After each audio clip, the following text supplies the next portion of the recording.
इससे हमारी संस्कृति, हमारे देश के कई पहलू उभर कर सामने आते हैं। साथियों, आप में से बहुतों को याद होगा, करीब 5 वर्ष पहले मैंने इस कार्यक्रम में भारतीय नस्ल के श्वान यानी डॉग्स की चर्चा की थी। मैंने देशवासियों के साथ ही अपने सुरक्षा बलों से आग्रह किया था कि वे भारतीय नस्ल के डॉग्स को अपनाएं, क्योंकि वो हमारे परिवेश और परिस्थितियों के अनुरूप ज्यादा आसानी से ढल जाते हैं। मुझे ये बताते हुए खुशी हो रही है कि हमारी सुरक्षा एजेंसियों ने इस दिशा में काफी सराहनीय प्रयास किए हैं। बीएसएफ और सीआरपीएफ ने अपने दस्तों में भारतीय नस्ल के डॉग्स की संख्या बढ़ाई है। डॉग्स की ट्रेनिंग के लिए बीएसएफ का नेशनल ट्रेनिंग सेंटर ग्वालियर के टेकनपुर में है।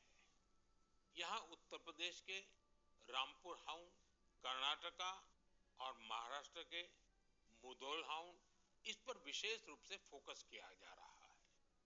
इस सेंटर पर ट्रेनर्स टेक्नोलॉजी और इनोवेशन की मदद से श्वानों को बेहतर तरीके से ट्रेन कर रहे हैं। भारतीय नस्ल वाले डॉग्स के लिए ट्रेनिंग मैनुअल्स को फिर से लिखा गया है ताकि उनके यूनिक स्ट्रेंथ्स को सामने लाया जा सके। बेंगलुरु में सीआरपीएफ के dog breeding and training school में मॉन्ग्रेल्स, मुधोल हाउंड, कोम्बाई और पांडिकोना जैसे भारतीय श्वानों को ट्रेन किया जा रहा है। साथियों, पिछले वर्ष लखनऊ में All India Police Duty Meet का आयोजन हुआ था। उस समय रिया नाम की श्वान ने लोगों का ध्यान अपनी ओर खींचा था। ये एक मुधोल हाउंड है जिसे बीएसएफ ने ट्रेन किया है। रिया ने यहाँ कई फॉरेन ब्रीड्स को पछाड़ते हुए पहला पुरस्कार जीता। साथियों, अब बीएसएफ ने अपने डॉग्स को विदेशी नामों के बजाय भारतीय नाम देने की परंपरा शुरू की है। हमारे यहाँ के देशी श्वान ने अद्भुत साहस भी दिखाया है।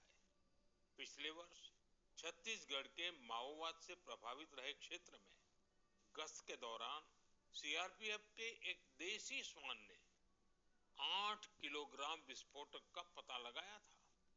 बीएसएफ और सीआरपीएफ ने इस दिशा में जो प्रयास किए हैं, उसके लिए मैं उन्हें बधाई देता हूं। वैसे मुझे 31 अक्टूबर का भी इंतजार है।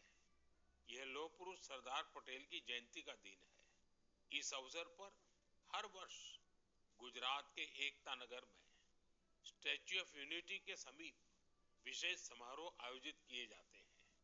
यहीं पर एकता दिवस परेड भी होती है और इस परेड में फिर से भारतीय श्वानों के सामर्थ्य का प्रदर्शन होगा। आप भी मौका निकालकर इसे जरूर देखिएगा।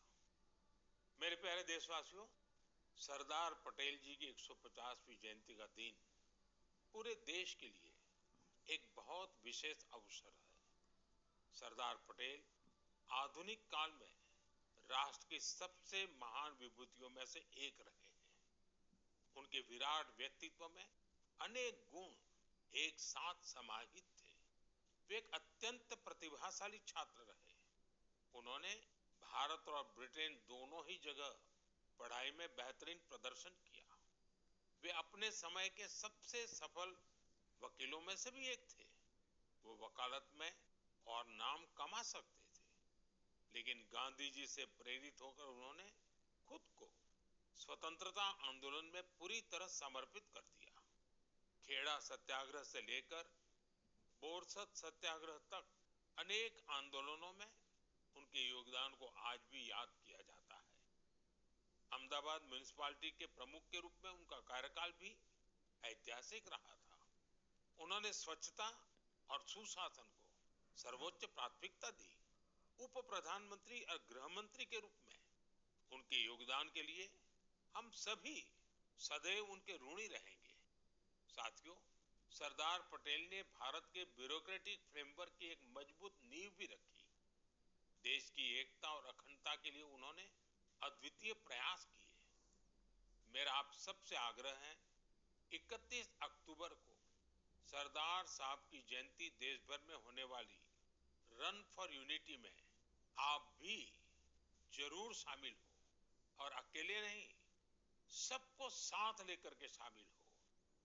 एक प्रकार से युवा चेतना का ये अवसर बनना चाहिए। एकता की दौड़ एकता को मजबूती देगी। ये उस महान विभूति के प्रति हमारी सच्ची श्रद्धांजलि है, जिन्होंने भारत को एकता के सूत्र में पिरोया था।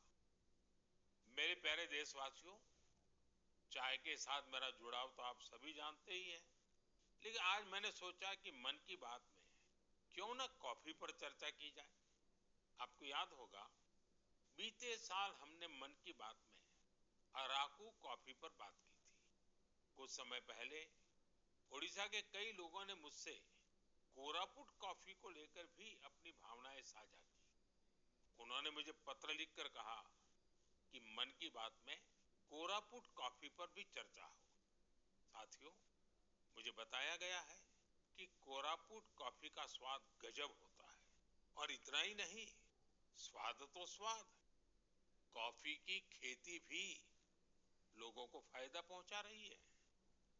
कोरापुट में कुछ लोग ऐसे भी हैं जो अपने पैशन की वजह से कॉफी की खेती कर रहे हैं। कॉर्पोरेट वर्ल्ड में अच्छी खासी नौकरी करते थे, लेकिन वो कॉफी को इतना पसंद करते हैं, इस फील्ड में आ गए और अब सफलता से इसमें काम कर रहे हैं। ऐसी कई महिलाएं भी हैं जिनके जीवन में कॉफी से सुखद बदलाव हुआ है। कॉफी से उन्हें सम्मान और समृद्धि दोनों हासिल हुई है। सच ही कहा गया है, कोरापुट कॉफी अत्यंत सुस्वादु, यहाँ ओडिशारा गौरव। साथियों, दुनिया भर में भारत की कॉफी बहुत लोकप्रिय हो रही है। चाहे कर्नाटका में चिकमंगलूर, कुर्ग और हासन हो, तमिलनाडु में पुलनी, शेवरॉय, नीलगिरी और अन्नामलाई के इलाके हो, कर्नाटका तमिलनाडु सीमा पर बिलीगिरी क्षेत्र हो, या फिर केरला में वायनाड, त्रावणकोर और मालाबार के इलाके, भारत की कॉफी की डाइवर्सिटी देखते ही बनती है। मुझे बताया गया है कि हमारा नॉर्थ ईस्ट भी कॉफी कल्टीवेशन में आगे बढ़ रहा है। इससे भारतीय कॉफी की पहचान दुनिया भर में और मजबूत हो रही है।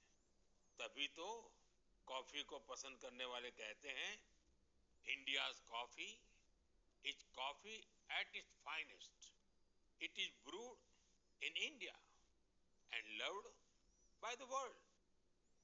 मेरे प्यारे देशवासियों, अब मन की बात में एक ऐसे विषय की बात जो हम सबके दिलों के बेहद करीब है।